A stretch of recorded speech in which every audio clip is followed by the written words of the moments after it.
Une fois encore, nous sommes très heureux de vous compter nombreux, fidèles à votre émission dans notre magazine Le Moment de Vérité Biblique. Nous sommes très heureux de vous revoir, nombreux, branchés pour fouiller encore, pour découvrir des vérités fascinantes, des révélations étonnantes, pour ancrer notre foi, pour approfondir notre connaissance et surtout pour accroître notre sagesse par la crainte de l'Éternel et par sa révélation dans sa sainte parole. Aujourd'hui, nous allons étudier la raison d'être du diable. La raison d'être du diable. Si je vous posais la question de savoir qui est Satan, beaucoup pensent qu'il n'est qu'un personnage mythique, mais la Bible dit qu'il est bien réel et qu'il est déterminé à vous tromper et à détruire votre vie. En effet, ce cerveau brillant mais cruel est tellement plus que ce qu'on vous a dit. Il piège des individus, des familles, des églises et même des nations entières pour augmenter le chagrin et la douleur dans ce monde. Voici des faits bouleversants de la Bible sur ce prince des ténèbres et comment vous pouvez être plus que vainqueur sur ces manigances. Avant de vous amener dans l'approfondissement de ces vérités bibliques, permettez-moi de prier avec vous. Seigneur notre Dieu, toi qui révèles les secrets, toi qui fais découvrir les mystères enfuis, nous te supplions de nous inspirer, de rendre silencieuse toute voix extérieure et intérieure qui pourrait obstruer ta voix à nos sens. Ouvre notre intelligence, illumine nos cœurs et que notre âme soit ouverte à ta communion au nom puissant de Jésus-Christ. Amen. Voyons un peu comment cet être a pu faire naître le péché. Allons un peu dans 1 Jean chapitre 3, verset 8 dans le Nouveau Testament. 1 Jean chapitre 3, verset 8, où nous lisons ceci. Celui qui pêche est du diable, car le diable pêche dès le commencement. Le Fils de Dieu a paru afin de détruire les œuvres du diable. Allons un peu dans Apocalypse, chapitre 12, verset 9. Apocalypse, le dernier livre de la Bible, chapitre 12, au verset 9.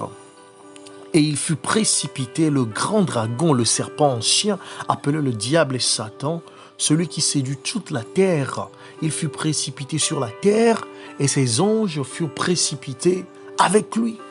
Alors vous voyez que Satan, qui est aussi appelé le diable, qui est aussi appelé le grand dragon, le serpent ancien, est à l'origine du péché.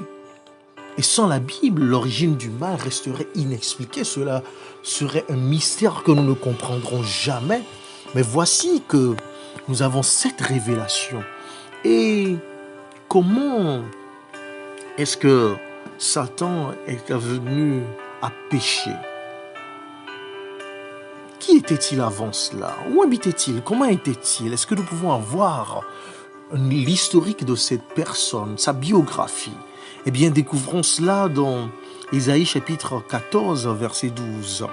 Ésaïe chapitre 14, verset 12, où nous lisons ceci. Te voilà tombé du ciel, astre brillant, fils de l'aurore. Tu es abattu à terre, toi, le vainqueur des nations. Lisons encore Luc chapitre 10, verset 18, pour voir la révélation de Jésus à propos de ce personnage énigmatique. Luc chapitre 10, verset 18. Jésus leur dit, « Je voyais Satan tomber du ciel comme un éclair. » Fouillons encore un peu plus en allant dans Ézéchiel chapitre 28, verset 14. Ézéchiel chapitre 28, verset 14. Tu étais un chérubin protecteur aux ailes déployées. Je t'avais placé et tu étais sur la sainte montagne de Dieu. Tu marchais au milieu des pierres étincelantes. Le nom de Satan était un astre brillant. C'est révélateur, vous savez. Et il vivait où? Au ciel. Et donc, il est également symbolisé par le roi de Babylone dans Ésaïe 14 et par le prince de Tyr dans Ézéchiel chapitre 28. Alors, quelle était son origine? Voyons un peu encore les descriptions que nous donne la Bible dans Ézéchiel plutôt, le chapitre 28. Restons dans ce livre prophétique de la Bible pour découvrir encore plus sur ce personnage. Là, nous lisons: tu as été intègre dans tes voies depuis le jour où tu fus créé, jusqu'à celui où l'iniquité a été trouvée chez toi. Lisons encore les versets 12, 13, 14 et 15. Fils de l'homme, prononce une complète sur le roi de Tyr. Tu lui diras: ainsi parle le Seigneur l'Éternel. Tu mettais le sceau à la perfection, tu étais plein de sagesse, parfait en beauté. Tu étais en Éden, le jardin de Dieu. Tu étais couvert de toute espèce de pierres précieuses, de sardoine, de topaz, de diamants, de chrysolite, d'onyx, de jaspe, de saphir, d'escarboucle, d'émeraude et d'or. Tes tambourins et tes flûtes étaient à ton service, préparés pour le jour où tu fus créé. Tu étais un chérubin protecteur aux ailes déployées. Je t'avais placé et tu étais sur la sainte montagne de Dieu. Tu marchais au milieu des pierres étincelantes. Tu as été intègre dans tes voies depuis le jour où tu fus créé jusqu'à celui où l'iniquité a été trouvée chez toi. Vous voyez un peu que Lucifer a donc été créé par Dieu. D'abord, Lucifer veut dire seulement porteur de lumière. Lucis est féroce dans le mot latin, d'où nous avons cette appellation dans la langue française que nous trouvons dans Ésaïe comme étant un as radieux. Donc, Dieu l'a créé comme tous les autres anges. D'ailleurs, c'est ce que Paul nous dit dans Éphésiens chapitre 3, verset 9. Lisons un peu pour avoir plus d'éclaircissement. Éphésiens chapitre 3, verset 9. Et de mettre en lumière quelle est la dispensation du mystère caché de tout temps en Dieu qui a créé toutes choses. Et donc Lucifer était un chérubin couvrant ou un ange. Un ange couvrant se tient sur le côté gauche du trône de Dieu, un autre sur la droite, comme nous pouvons le voir dans Psaume 99, verset 1. Lisons ensemble pour voir ce dont il est question. Psaume 99, verset 1. L'Éternel règne, les peuples tremblent. Il est assis sur les chérubins, la terre chancelle. Et donc Lucifer était l'un de ces anges hautement exaltés. Il était même un leader. Vous voyez, on parle de tambour et de lutte préparés dès le jour de sa création. Donc il était même responsable de la louange, de l'exaltation de son Créateur. Vous voyez toutes les pierres précieuses avec lesquelles il fut créé. Donc la beauté de Lucifer était parfaite et accouplait le souffle. Sa sagesse était parfaite puisque la Bible nous dit qu'un sceau de perfection était mis sur sa personne. Son éclat était impressionnant. Ézéchiel 28, verset 3, semble indiquer qu'il a été spécialement créé pour être un musicien exceptionnel, une créature splendide. Et certains érudits pensent même qu'il dirigeait le chœur angélique. Et alors, que s'est-il passé? Comment la créature de Dieu, cet astre, ce responsable de louange, cette personne avec une stature parfaite, que s'est-il passé dans sa vie qui l'a conduit au péché? La Bible nous dit jusqu'au jour où l'iniquité fut trouvée chez toi. Quel péché a-t-il commis? Comment pouvons-nous comprendre cela? Voyons un peu ce que la Bible nous dit toujours dans ce livre d'Ézéchiel au chapitre 28, toujours maintenant au verset 17.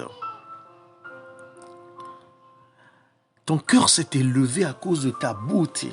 Tu as corrompu ta sagesse par ton éclat. Je te jette par terre. Je te livre en spectacle au roi. Allons aussi dans Ésaïe chapitre 14, versets 13 et 14. Ésaïe 14, toujours dans l'Ancien Testament. Ésaïe 14, versets 13 et 14. Nous lisons ceci. Tu disais en ton cœur, je monterai au ciel, j'élèverai mon trône au-dessus des étoiles de Dieu, je m'assierai sur la montagne de l'assemblée, à l'extrémité du septentrion, je monterai sur le sommet des nues, je serai semblable au Très-Haut. Waouh, l'orgueil, l'envie, la convoitise, la cupidité, la corruption, la jalousie, l'envie, le mécontentement, le manque de satisfaction ont surgi dans le cœur de Lucifer. Il a bientôt commencé à désirer renverser Dieu, à exiger que tout le monde l'adore à la place. Donc si nous parlons de coups d'État aujourd'hui, de renversement de gouvernement ou de trône ou de principauté, cela a commencé avec Satan, puisqu'il devint donc un rebelle. Nous devons noter que l'adoration est si importante. C'est le facteur clé dans le conflit en cours entre Dieu et donc ce rebelle. Les gens ont été créés pour être heureux et épanouis lorsque nous n'adorons que Dieu. Même les anges du ciel ne doivent pas être adorés.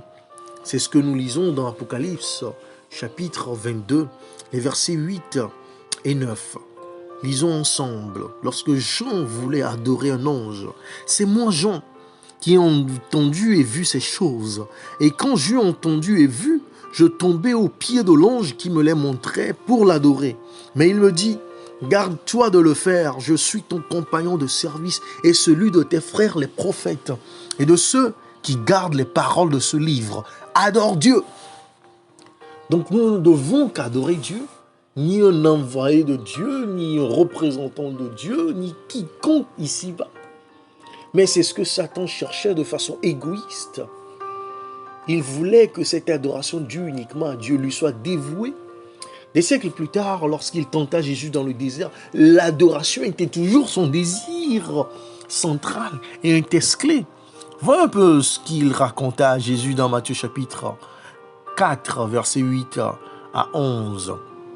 Le diable le transporta, parlant de Jésus, encore sur une montagne très élevée, lui montra tous les royaumes du monde et leur gloire, et il lui dit, « Je te donnerai toutes ces choses si tu te prosternes et m'adores. » Jésus lui dit, « Retire-toi, Satan, car il est écrit, tu adoreras le Seigneur ton Dieu et tu le serviras, lui seul. » Il continue en disant, « Alors le diable le laissa, et voici des anges vinrent auprès de Jésus. » Et le servait, oh, je prie actuellement que qu'importe ta tentation, qu'importe ton épreuve, qu'importe ta situation, que tu puisses demeurer fidèle à Dieu, que tu puisses résister au diable et que les anges envoyés par Dieu lui-même puissent te secourir et t'accorder l'aide nécessaire.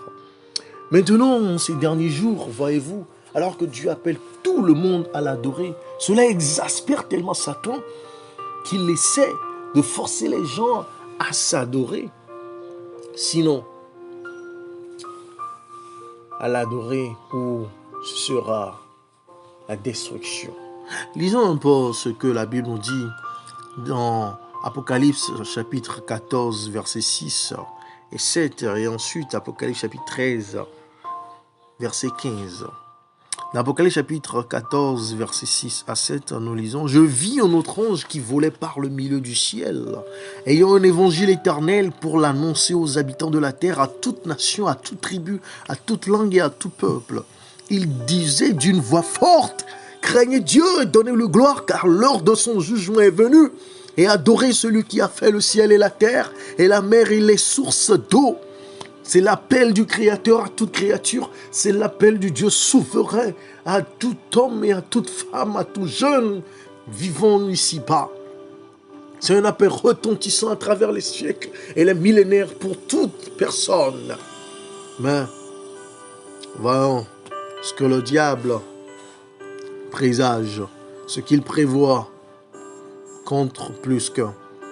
Apocalypse chapitre 13, verset 15, nous lisons « Et il lui fut donné d'animer l'image de la bête afin que l'image de la bête parlât, et qu'elle fit que tous ceux qui n'adoreraient pas l'image de la bête fussent tués. » Ah oui, sa convoitise, oh, sa jalousie va au point d'exécuter tous ceux qui ne lui dévoueraient pas leur adoration. Prendre la place du Créateur, oh, effacer et usurper sa souveraineté, oh, renverser son autorité, tel fut malheureusement le destin tragique de cet être parfait. Tout le monde adore quelqu'un ou quelque chose, pouvoir, prestige, nourriture, plaisir, possession. Mais Dieu dit, tu n'auras pas d'autre Dieu devant ma face, dans Exode 20, verset 3. Et comme Lucifer, nous avons le choix de qui nous adorons. Si nous choisissons d'adorer quelqu'un ou quelque chose d'autre que le Créateur, il honorera notre choix car il nous a donné le libre arbitre, le pouvoir de choisir. Il ne force personne, mais nous serons comptés contre lui. Et c'est pour cela que Christ nous met en garde dans Matthieu chapitre 12, verset 30, où il dit ce qui suit. Écoutons ces paroles retentissant à travers les siècles et les millénaires. Celui qui n'est pas avec moi est contre moi, et celui qui n'assemble pas avec moi disperse. Oh, dans quel camp vous trouvez-vous? Sur qui comptez-vous? Qui adorez-vous? Si quelque chose ou quelqu'un d'autre que Dieu reçoit la première place dans nos vies, nous finirons par suivre les traces de Satan, de ce rebelle. Dieu occupe-t-il la première place dans votre vie ou servez-vous Satan? C'est une question qui donne à réfléchir, n'est-ce pas? Mais à laquelle nous devons tous répondre, à laquelle nous devons tous trouver réponse. Que s'est-il donc passé au ciel à la suite de cette tragédie? Maintenant, la question qui se pose est de savoir que s'est-il passé au ciel à la suite du péché de Lucifer. La Bible nous dit dans Apocalypse chapitre 12, versets 7 à 9, ceci. J'espère que vous avez toujours votre Bible et que vous êtes prêts à l'ouvrir. Apocalypse se trouve dans le Nouveau Testament et c'est le dernier livre. Apocalypse chapitre 12, versets 7 à 9. Nous lisons ceci. Et il y eut guerre dans le ciel. Michel et ses anges combattirent contre le dragon, et le dragon et ses anges combattirent. Mais ils ne furent pas les plus forts, et leur place ne fut plus trouvée dans le ciel. Et il fut précipité le grand dragon, le serpent ancien, appelé le diable et Satan, celui qui séduit toute la terre. Il fut précipité sur la terre, et ses anges furent précipités avec lui. Lucifer a trompé des anges dans le ciel. Apocalypse chapitre 12, versets 3 et 4 nous donne une meilleure révélation. Il nous dit, un autre signe parut encore dans le ciel, et voici, c'était un grand dragon rouge ayant 7 têtes et 10 cornes, et sur ses têtes 7 diadèmes. Sa queue entraînait le tiers des étoiles du ciel et les jetait sur la terre. Donc Lucifer trompe un tiers des anges et provoque une rébellion dans le ciel. Dieu n'avait d'autre choix que de chasser Lucifer et les autres anges déchus. Car le but de Lucifer était d'usurper le trône de Dieu, même si cela signifiait un meurtre. Lisons ce que cela signifie dans Jean chapitre 8, verset 44. Jean chapitre 8, le verset 44. Là nous lisons. Vous avez pour père le diable et vous voulez accomplir les désirs de votre père. Il a été meurtrier dès le commencement et il ne se tient pas dans la vérité parce qu'il n'y a pas de vérité en lui. Lorsqu'il profère le mensonge, il parle de son propre fond, car il est menteur et le père du mensonge. Après donc son expulsion du ciel, Lucifer fut appelé Satan, signifiant adversaire, et le diable, signifiant calomniateur. Les anges qui suivaient Satan étaient appelés donc des démons. Où se trouve-t-il actuellement? Et que pense-t-il des gens? Nous trouvons la réponse dans Job, chapitre 2, verset 2. Lisons ce que la Bible nous dit dans Job, chapitre 2, verset 2. L'Éternel dit à Satan, « D'où viens-tu » Et Satan répondit à l'Éternel, « De parcourir la terre et de m'y promener. » La Bible nous dit aussi dans Apocalypse chapitre 12, verset 12, que c'est pourquoi réjouissez-vous cieux et vous qui habitez dans les cieux, malheur à la terre et à la mer, car le diable est descendu vers vous animé d'une grande colère, sachant qu'il a peu de temps. 1 Pierre chapitre 5, verset 8 nous donne plus de précision. 1 Pierre chapitre 5, verset 8. Nous lisons ceci. Soyez sobres, veillez. Votre adversaire, le diable, rôde comme un lion rugissant, cherchant qui il dévorera. Contrairement à la croyance répandue, le quartier général de Satan est la terre, pas l'enfer. Dieu a donné à Adam et Ève la domination sur la terre selon Genèse chapitre 1, verset 26. Quand ils ont péché, ils ont perdu cette domination au profit de Satan qui l'a usurpée. C'est ce que Paul nous révèle dans Romains chapitre 6, verset 16, qui est alors devenu le souverain, ou le prince de la terre, comme le dit Jésus dans Jean chapitre 12, verset 31. Satan méprise les humains qui ont été créés à l'image de Dieu. Puisqu'il ne peut pas nuire directement à Dieu, il dirige sa colère contre les enfants de Dieu sur la terre. C'est un meurtrier haineux dont le but est de vous détruire et ainsi de blesser Dieu. Est-ce que nous lisons dans Jean chapitre 10, verset 10, où Jésus nous met en garde contre ses plans. Il nous dit ceci. Je suis la porte. Le voleur ne vient que pour dérober, égorger, détruire. Moi, je suis venu afin que les brebis aient la vie et qu'elles soient là dans l'abondance. Satan est un usurpateur, un voleur, un destructeur. Et c'est ce qu'il fit avec Job quand Dieu lui demanda s'il l'avait remarqué. Et il a demandé à Dieu la permission de toucher à Job pour lui faire du mal. Quand Dieu a créé Adam et Ève, vous savez, Dieu leur a donné un commandement. Et ce commandement était un texte d'obéissance. Allons un peu dans Genèse chapitre 2, verset 17 pour voir cette épreuve. Mais tu ne mangeras pas de l'arbre de la connaissance du bien et du mal, car le jour où tu en mangeras, tu mourras. Il a été dit à Adam et Ève de ne pas manger de l'arbre de la connaissance du bien et du mal. La peine encourue, c'était la mort.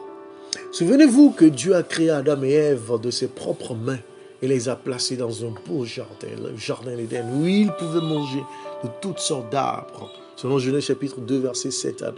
Sauf un seul. C'était la manière gracieuse de Dieu de leur donner un choix équitable. En faisant confiance à Dieu et en ne mangeant pas de l'arbre interdit, ils vivraient pour toujours au paradis. En choisissant d'écouter Satan, ils ont choisi de fuir la source de toute vie, Dieu. Et naturellement, ont connu la mort. Et cela s'est répandu sur l'univers entier et dans tous les âges.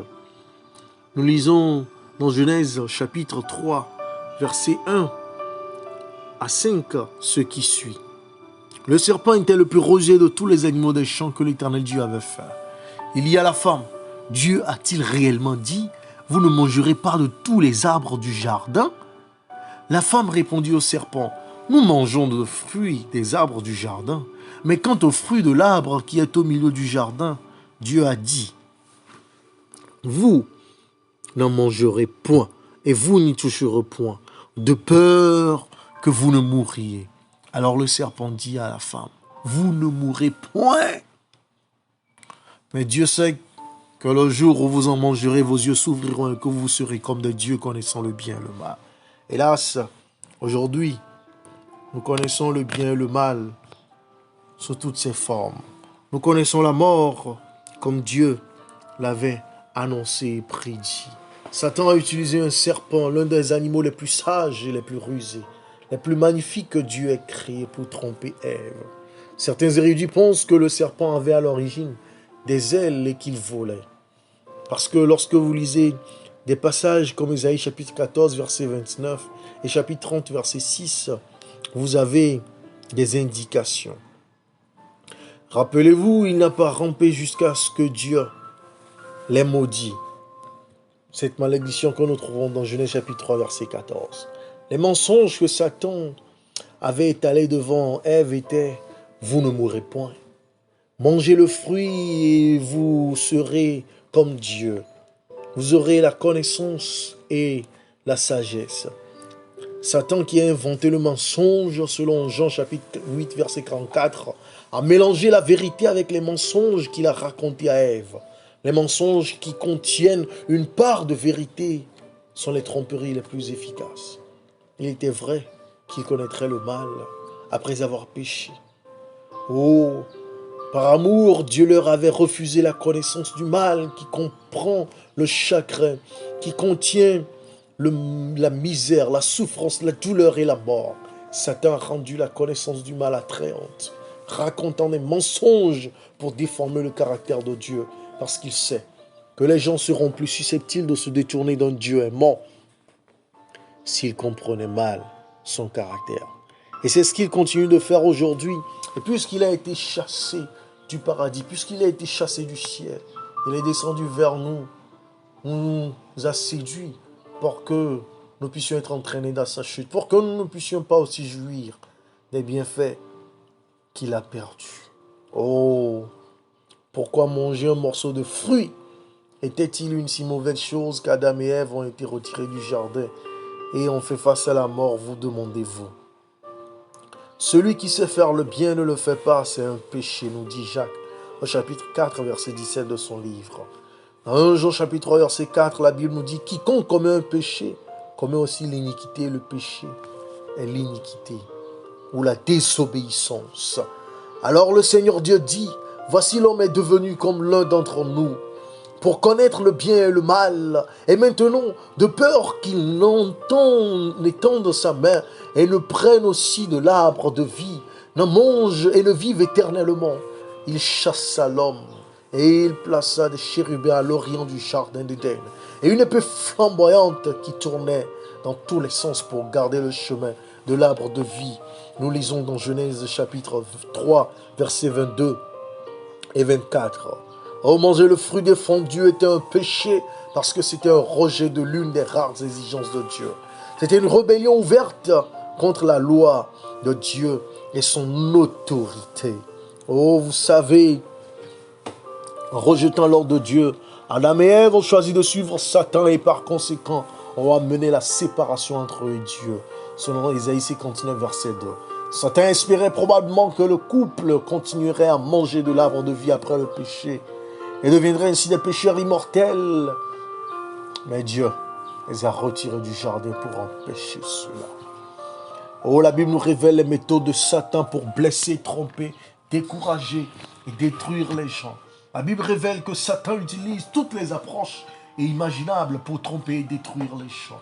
Séduire par ces démons peuvent se faire sous toutes les formes.